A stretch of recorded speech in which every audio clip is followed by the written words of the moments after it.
Welcome, everyone. Thanks for listening in. My name is Dowden, and I am joined with Caleb Sisk and Josh Greer. We are a part of the Vols on the SI staff. Guys, as we get ready for this last home game with UAB before going on the road to play Mississippi State, Tennessee's going to be looking to get back on the winning track after a devastating loss in overtime to Georgia last week. Um, so, we thought we'd hop on, discuss a few things. So, with that, Caleb, I'll start with you. What are some of the things you believe Tennessee may emphasize this week? Getting ready to jump into a heavy SEC stretch.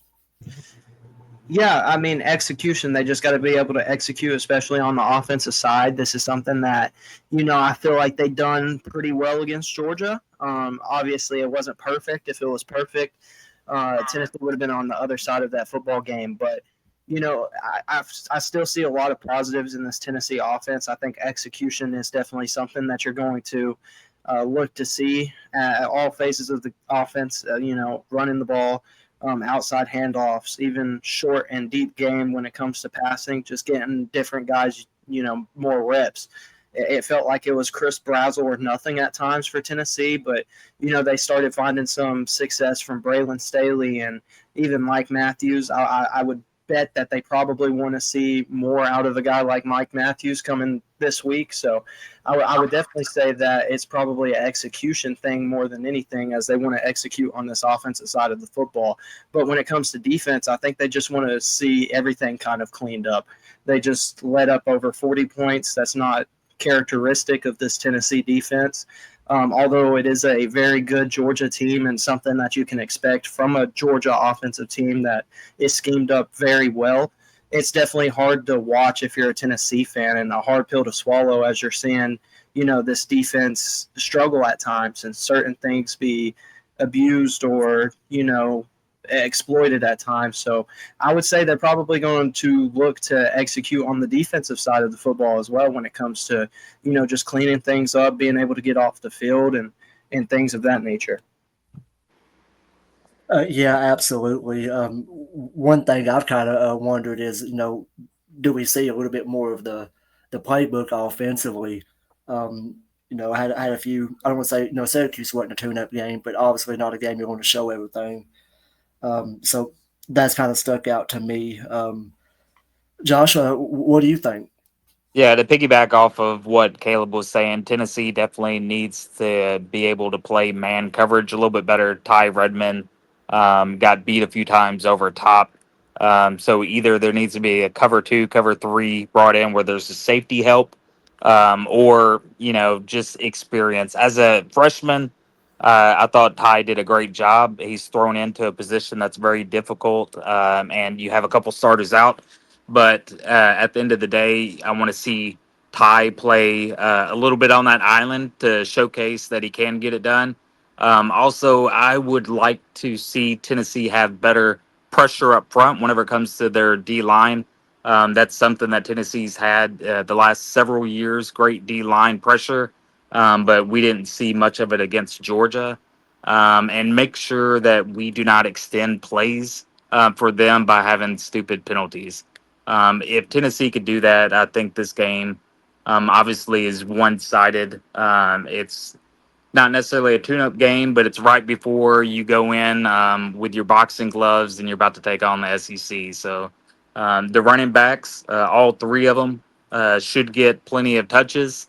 Right now, I think you look at Starr being the leader, but Deshaun is the starter. So we need uh, Tennessee needs to have Deshaun Bishop running the ball hard, and our O line, Tennessee's O line, um, also needs to make sure they're not committing any silly penalties. Absolutely. Great points, both of you guys. With some of those points, Caleb, and you too, Josh, y'all both touched on the execution factor. Um, just execution overall throughout the game. What does a successful outcome for Tennessee look like to y'all? I'll start back with you, Caleb. Yeah, for a successful outcome, even away from the point of execution, is just particular things. I think you want to see Tennessee do certain things during this football game.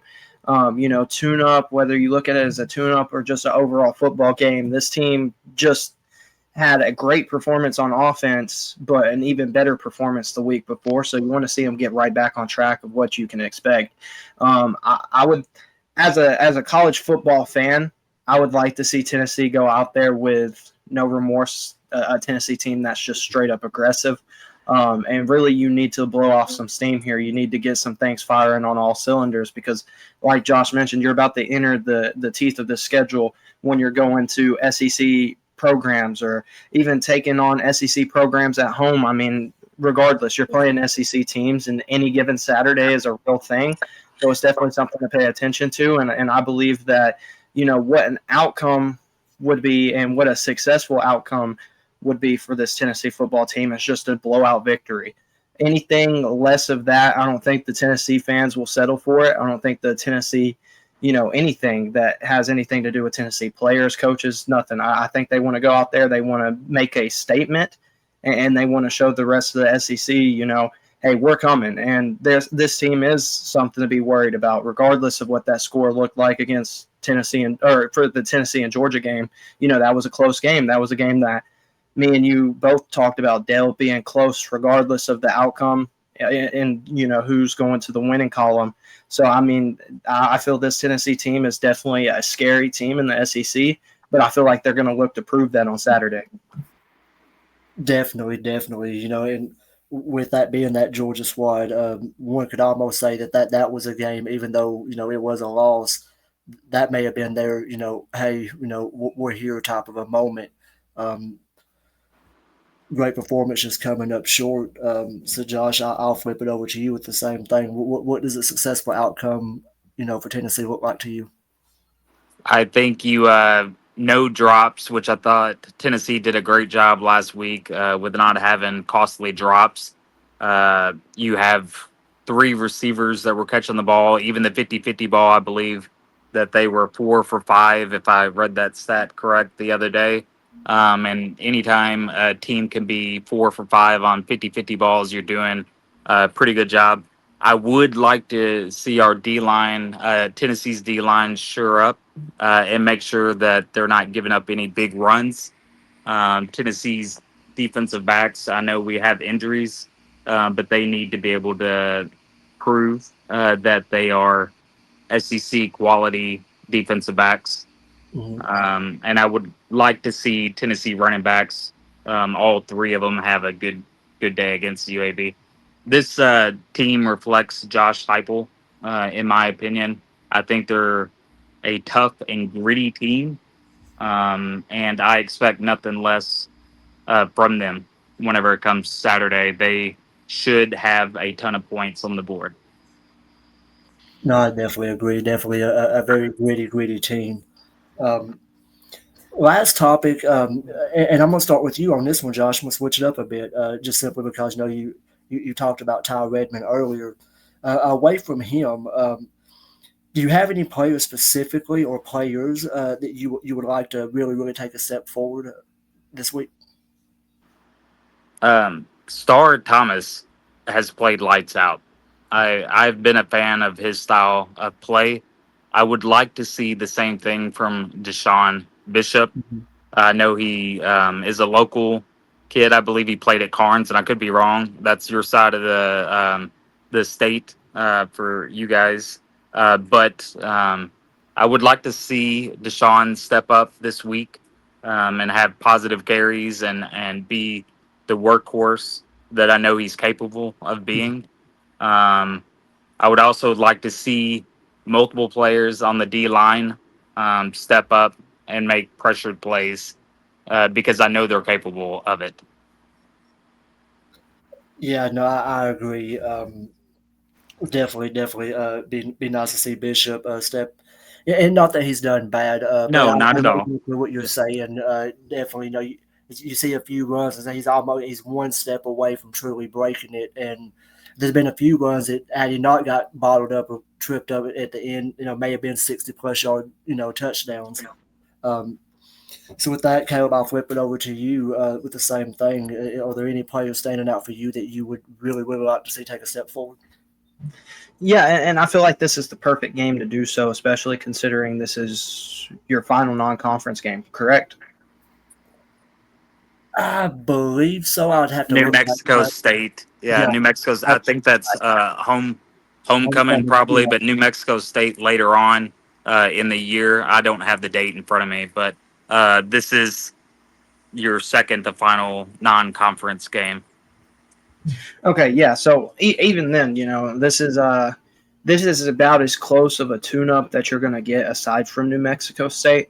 So obviously, you're going to see multiple names thrown out there, but you're going to be seeing multiple different players utilized. So maybe I'm cheating here.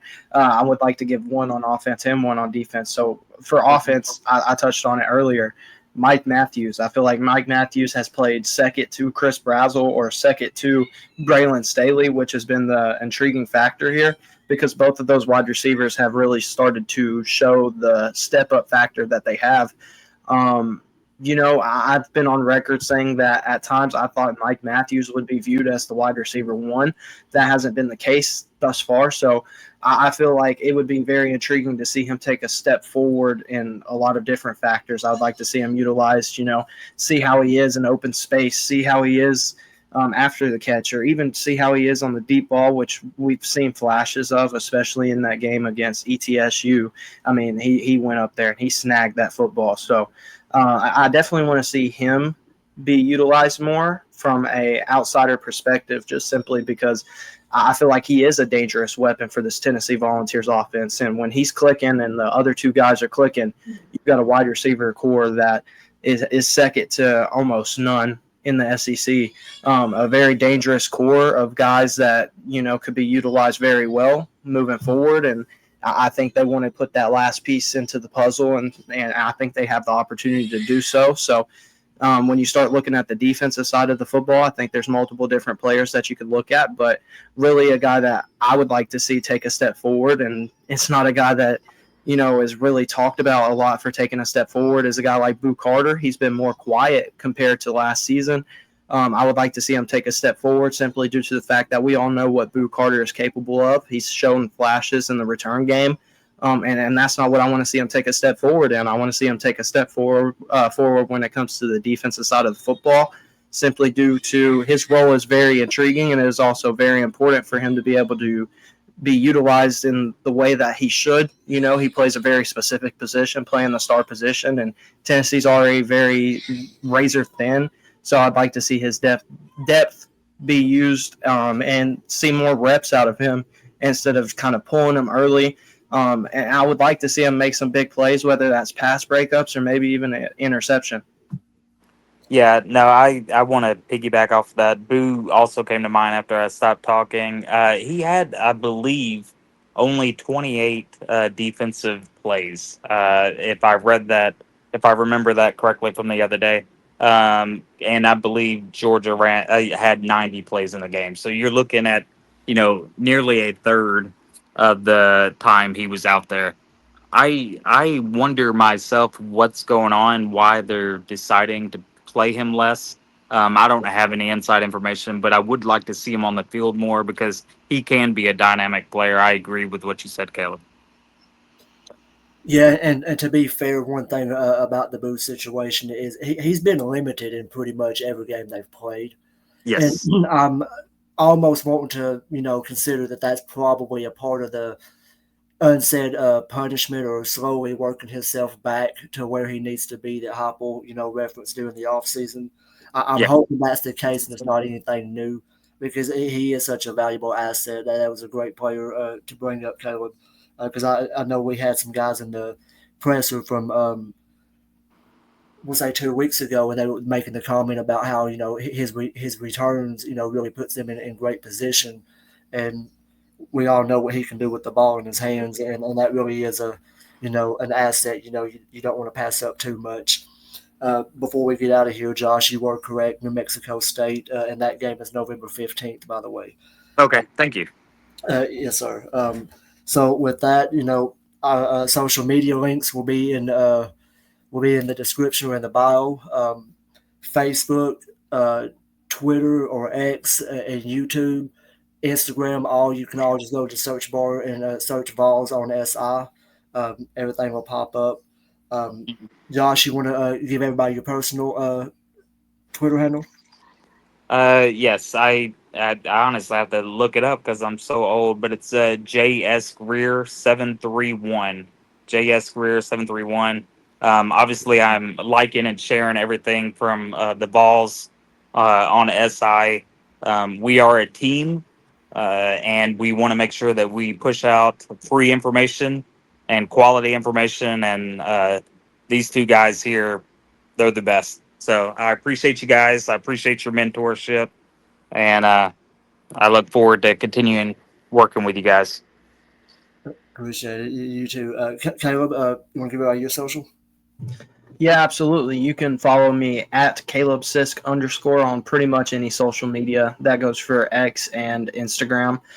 You can also follow me on TikTok, which I'm becoming more active on, which is at Caleb _Sisk. Or, I'm active throughout Facebook groups, both nationally and for team coverage. So, just to touch on what Josh said, we're doing a lot of different coverage, a lot of free coverage, and that's what we do is we provide free content, but at the same time it's reliable content when it comes to recruiting, football, basketball, baseball, or anything you can think of.